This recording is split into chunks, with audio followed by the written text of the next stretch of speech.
जी बिस्मिल्लाहिर्रहमानिर्रहीम। एक सेकंड सवाल से पहले जी मैंने क्या दिया सुने पहले तो हम यहाँ किस मकसद के लिए आए हैं। तो 3 चीज़ें हैं हम रिपीटेडली कर रहे हैं।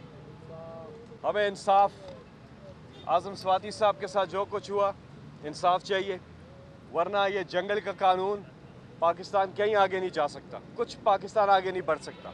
दूसरी चीज़, पाकिस्तान के सबसे मकबूल तरीन लीडर इमरान खान साहब पर जो कातलाना हमला हुआ है उसकी तहकीकात और FIR के हवाले से जो दर्ज करने का एक मुतालबा है, जांच मुतालबा है, और तीसरा अरशद शरीफ शहीद उनके हवाले से। तो ये 3 बुनियादी नुकात है जिसके लिए हम यहाँ रोज़ इकट्ठे होते रहे और आइंदा भी इकट्ठे होंगे।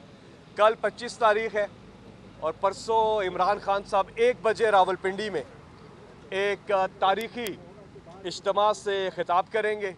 ये पुरअमन प्रोटेस्ट है, इसमें फैमिलीज़ आ रही हैं, बुज़ुर्ग आ रहे हैं, इसमें बच्चे आ रहे हैं, और वहाँ पे इमरान खान साहब अपने मुतालबात सामने रखेंगे।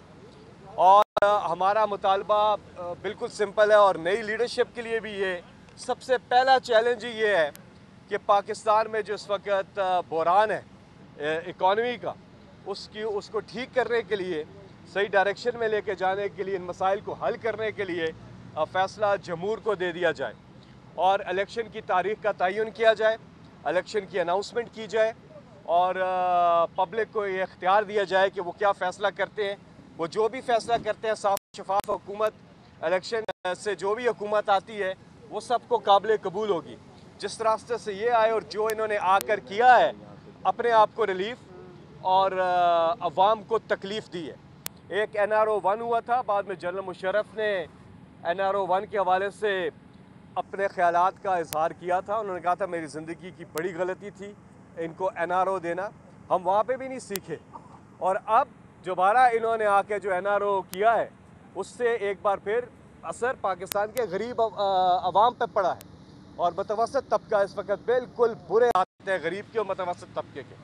तो इनके लिए बुनियादी तौर पे हम निकल रहे हैं, और रास्ता जो है सियासी इस्तेकाम का, वो माशी इस्तेकाम तब आएगा जब आप जमहूर को हक देंगे कि वो इंतखाबात में अपना फ़ैसला करें। तो सबसे बड़ा चैलेंज नई लीडरशिप के लिए सामने ये है, क्योंकि मुल्क मज़ीद बहरानों का मुतहम्मिल नहीं हो सकता और इसी रास्ते पे आगे नहीं चल सकता। इसलिए हमें आवाम के पास जाना होगा। 26 तारीख को फिर रिमाइंड करवा दूँ, 26 तारीख को परसों दोपहर 1 बजे, सब दोपहर 1 बजे से पहले रावलपिंडी पहुँच जाएँ।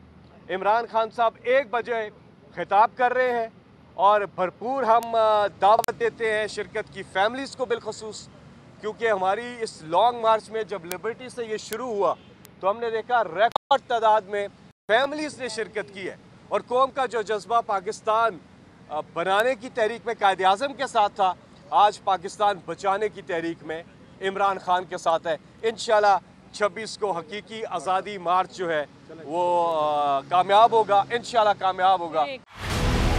बोल जो कि हकीकी सहाफत के सफर पे गामजन है,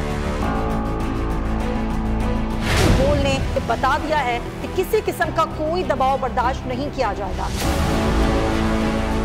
बोल वो वाहिद इदारा है जो अपने एम्प्लॉयज के लिए खड़ा होता है, हकीकी सहाफत के लिए, क्योंकि बोल है हक और सच के साथ। ये पाकिस्तान में पहली दफा हुआ है कि बोल न्यूज ने रिकॉर्ड बनाए हैं। आज के दौर में, डिजिटल मीडिया के दौर में, आप किसके साइट को ब्लॉक करेंगे? इनका बस नहीं चल रहा कि हर उस आवाज को बंद कर दें जो सोच थोड़ी सी भी इख्तलाफ की गुंजाइश पैदा करने की कोशिश करे।